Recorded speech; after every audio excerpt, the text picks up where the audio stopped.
নিজের বউক দেখা বাদ দিয়ে মানুষের বউক দেখেন যে ছাদের কাপড় লাড়ে দিবার আছে কিনা। তার মানে তুই কি বলতে চাস? আমি কি ক্যারেক্টারলেস? আমার ক্যারেক্টার কি এতই খারাপ? হ্যাঁ, আসসালামু আলাইকুম স্যার, কেমন আছেন স্যার? আশা করি ভালো আছেন। ওয়ালাইকুম আসসালাম। এতক্ষণ তো ভালো ছিলাম, কিন্তু তোদের দেখলে কেন জানি মেজাজটা খারাপ হয়ে যায়। স্যার, মেজাজ খারাপের কথা আর আপনি কইেন না। কারণ সকাল সকাল সবাই একটু বিনোদন নেওয়ার জন্য আসে, একটু মুডটা ঠিক করার জন্য আসে। আর সকাল সকাল আসাই যখন এরকম টাকলা মাথা দেখে, তখন কি আর কারো মেজাজ কি ভালো থাকে স্যার? সারাদিনের জন্য একদম মেজাজটা খারাপ করে দেন, বুঝেননি? তার মানে তুই একবার না একবার আমারে টাকলা বলবি, আমারে অপমান করবি। এ সারা তো তোর ভিডিও তো হয়ই না, তাই না? আমার তো মান সম্মান নষ্ট করলে তোর তো অনেক ভালো লাগে, তোর দিনটা অনেক ভালো যায়, তাই না? আচ্ছা দেখি তো আজকে কত তুই আমার মান সম্মান খাইতে পারস। দেখি বল বল, আমারে নিয়ে তুই আর কি কি বলবি বল শুনি।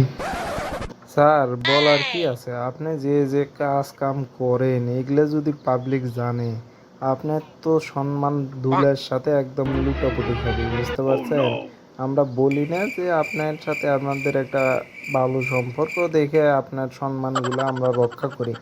না স্যার, যেগুলো যেগুলো দেখি লাইব্রেরিতে কন, তারপরে এক্সট্রা ক্লাসে কন, আর বাইরে তো কোয়াই যায় না। আপনার বাড়ির আশেপাশের মহিলারা তো আপনার জন্য সেফ না স্যার।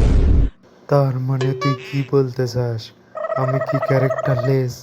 আমার ক্যারেক্টার কি এতই খারাপ? হ্যাঁ, কি বলতে চাস তুই?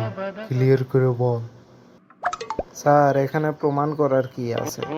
সবাই যদি আপনার কাজকর্ম সম্পর্কে জানে, তাহলে তো এমনিতেই বুঝতে পারবে যে আপনার ক্যারেক্টারটা কেমন, তাই না? সকালে যখন আপনি ঘুম থেকে ওঠেন তখন কি করেন বলেন তো? আপনি ঘুম থেকে উঠে ব্রাশটা নিয়ে সর্বপ্রথম যাইয়ে দাঁড়ান বেলগুনিত। নিজের বউক দেখা বাদ দিয়ে মানুষের বউক দেখেন যে ছাদের কাপড় লাড়ে দিবার আছে কিনা। আর এটা যদি না হয় তাহলে বেলগুনির থেকে ঢিল ঢুল মারেন, যাতে মানুষের বউ একটু বাইরে বাড়ায়, তাকজান দেখে দিনটা শুরু করেন। এটা হচ্ছে আপনার সকাল। তারপরে নিজের গাড়ি থাকা সত্ত্বেও আপনি বাসেত আসেন, যেই বাসেত মহিলা বেশি এই বাসেত উঠে আসেন স্যার। তাহলে তো বোঝাই যাচ্ছে যে আপনার ক্যারেক্টারটা কেমন। তারপরে এটাতেই শেষ নাই, স্কুলে আসার পর আপনি লাইব্রেরিতে এই ম্যাডামক ডাকেন, ওই ম্যাডামক ডাকেন, নিয়ে যায় আমরা যদি হুটহাট যাই তাহলে তো যাই দেখি আস্তাগফিরুল্লাহ, বলতেও তো শরম লাগে, বুঝেননি? এখন টিফিন টাইম তো আছেই আলাদা সময়। কোনো কোনো দিন তো আপনাকে স্যার বাথরুমেও তো দেখছি আমি।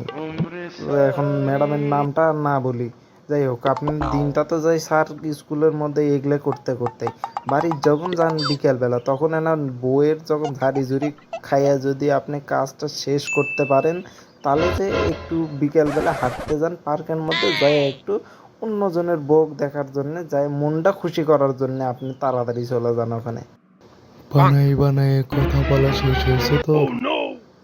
নিজের স্যারের তো মান সম্মানের দিকে দেখিস না, যা মুখে আসে মন গড়া সব গল্পগুলো বলতে থাকিস, তাই না? এটা ভাবিস না যে স্যারের কত খারাপ লাগে? স্যারের বউ যদি জানতে পারে তাহলে স্যারের কি অবস্থা করবে? এটা তো একবার ভাবিস না তুই। আর কি বলবি দেখি শুনি, বল বল, শুনি তোর কথা। স্যার, ওটা তো গেল আপনার স্বভাব। এখন আসি আপনার কিছু ট্যালেন্টের কথা। সব সময় যদি আপনার খালি বদনাম করি আর ট্যালেন্টের কথা কমু না, তাহলে কি হলো নাকি স্যার? আপনি তো স্যার বাজারে গেলে আপনার ট্যালেন্টগুলো খুঁজে খুঁজে পাওয়া যায়। এগুলো দেখার জন্য তো স্যার বাজারে যাওয়া লাগে। এক হাত দিয়ে নিজের বইয়ের হাত ধরে আছেন, আর এক হাত দিয়ে মানুষের বইয়ের হাত কেমনে ধরেন এটা আমরা বুঝি না। আর এমন ভাব দেখান যে আমি তো ভুল করে ধরেছি, আর আশেপাশে আমরা যারা থাকি আমরা এটা বুঝতে পারি যে আপনি ভুল করে ধরছেন না কি করে ধরছেন। আর আপনার মনের মধ্যে যে কত একটা শান্তি বা আনন্দ আসে, এটা আমরা ভালো করেই বুঝতে পারি স্যার। এটা তো আর কেউ বুঝে না, তাই না? সবাই বুঝলে কি আর তখন ধোলা এটা বাকি থাকলো নি আপনার, এরকম ছাড়া দিল নি? তোর আর কি কি বলার আছে তুই আজকেই বল। বানায়া বানায়া যাও বলা লাগে তুই বলে দে, কারণ কাল থেকে তো তোর আর মুখটা থাকবে না।